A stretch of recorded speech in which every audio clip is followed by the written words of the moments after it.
that just complaining other makes me feel better because then I don't need to admit that I was wrong. This is the Ellie and Lee Show. Okay, for today's video, we're gonna talk about the ego. How ego affects your emotion. Yeah. So, have you heard of ego before? The word ego? Yeah. Is it familiar to you? Yeah, I've heard it before. Like, I would just think of it as, you know, what you think of yourself. Like, the phrase is, that person's got a big ego. Then they think too highly of themselves, or they think that they're better than they might actually be. That sort of thing. So, I would say many of people would be familiar with the word ego, Yeah, right? yeah. So by the definition, ego is a self-identity which is constructed throughout your life. So you experience certain things in your life, and then throughout that experiences, you start to believe that you're a certain type of person. Yeah. So the word ego is related to attachment. Why? Because when you think about the ego, you want to attach to certain ideas or certain physical appearance or even certain religion. So that's kind of the factor that consists ego. Can you give like an example about attachment? Sure. Ego is what you think of yourself, right? Yeah. Just think about, oh, I am smart person. Let's say that's your ego, right? The idea smart person, you attach to that idea. Okay. So like in any situation, you want to seem as if you're the smart person. So far, you have experienced that you're the smartest kid around your environment. So that's how you built yourself with that ego. And let's say you went to the good university and had some failure. So after you go to university, maybe you might confront other situation, the new situation that you are not the smartest kid. But your ego is so attached to the idea that you are the smartest one. So this is how attachment means.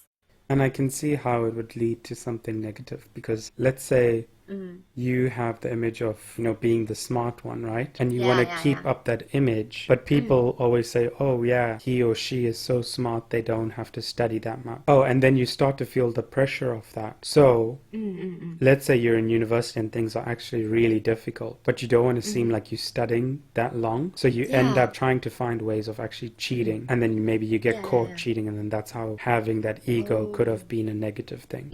Your ego has a selfish entity. It only concerns about your survival, like your obsolete brain. So the point here is that having ego would be good time to time when your ego is proven. But usually it has nothing to do with your happiness. So if you want to be happy, you need to acknowledge that you have ego so that you can control them, not be controlled by your ego. One of the way how ego feeds itself is to feel superior compared to others.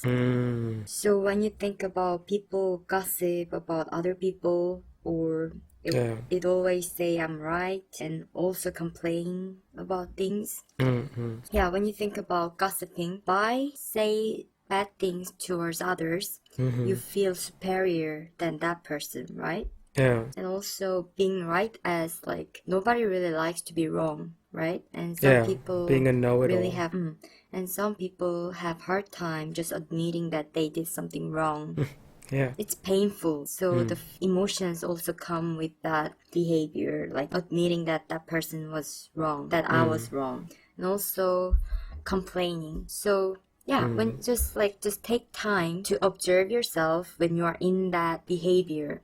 What kind of situation do you feel angry under those three type of situation? I think it's hard to say, because like the only time I feel angry when I'm wrong is if I'm wrongfully accused.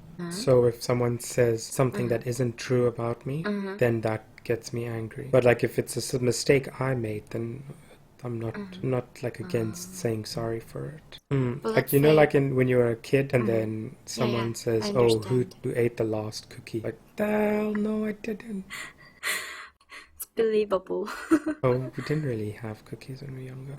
Okay. Then what about your belief. Someone just accuse your belief or just give you some counter arguments towards your belief, and I generally argue the point then.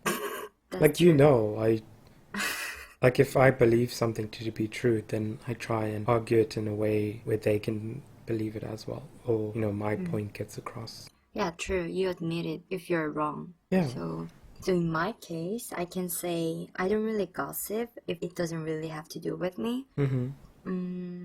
And I think I like to be right. So if it's discovered that I was wrong, it kind of bring me some like bad emotion to me. Yeah, but I think it's also best. It's best to look like not between us, because we are generally like open and honest. So I don't think we have big but egos. It's just no. But like I just wanted to talk about complaining stuff. So okay. In the past, when I complained about someone else, I remember I kind of observed my thoughts and feelings, why I'm doing this. Wanted to like observe myself, and I realized that just complaining other makes me feel better, because then I don't need to admit that I was wrong. I can just say, yeah, that person was wrong, it's not me, and start to complain, which is justification of my behavior. Yeah, I think I also do the same. So that's kind of defensive mechanism in my opinion, complaining. So it was interesting, so I could discover myself more. I would say.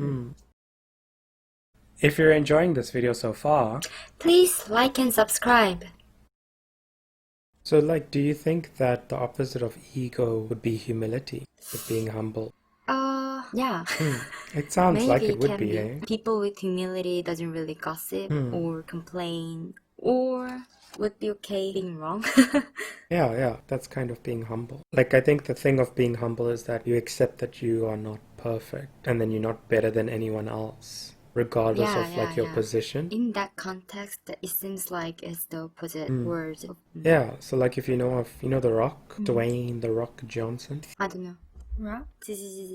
No, you must search him. But he's like really successful, but also like really strong and stuff like that. But the way he speaks, to me, it seems like he's quite humble. Okay, so after you searched it and you realized that Dwayne Johnson is also The Rock, then I think that he's a person that's quite famous, but at the same time very humble. So yeah, he was a famous wrestler, and then he became a famous actor. But you can find him, he's quite popular on YouTube and social media, like Instagram and stuff like that.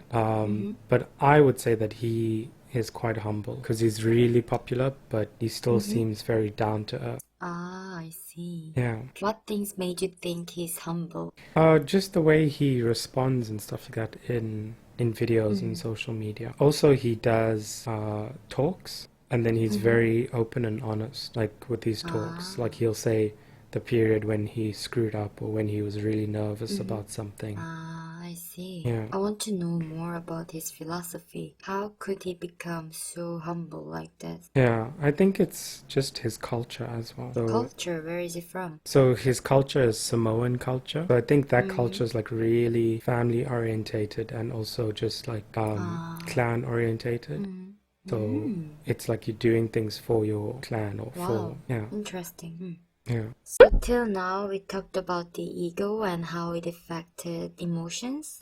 Remember that if you want to be happy, you need to work towards it. Just wanting to be happy doesn't really change your life or mood. Yeah. So realizing that the ego can be the owner of you is really important. Yeah, I also think that, those that are able to keep their ego in check, probably people that are also high in conscientiousness. Yeah. Because the thing is, you need to be conscientious to know that maybe in that situation your ego is affecting you. Yeah, so I think a lot of the stuff that we're reading kind of ties in together. So conscientiousness doesn't really go with ego, in my opinion. It's just the ability that you can do something like continuously or constantly. Yeah, but I'm saying, so like if you don't have a lot of conscientiousness, you're impulsive, right? Okay. So if you're impulsive, then you're not really paying mind to your ego. You're just doing what you feel you want to do. No, but like think about it. You are not conscientious. Okay. But you realize you're pretty not humble, but I'm not humble at all. not at all. So. Please consider liking and subscribing. It really helps us out. Thanks for watching. See you.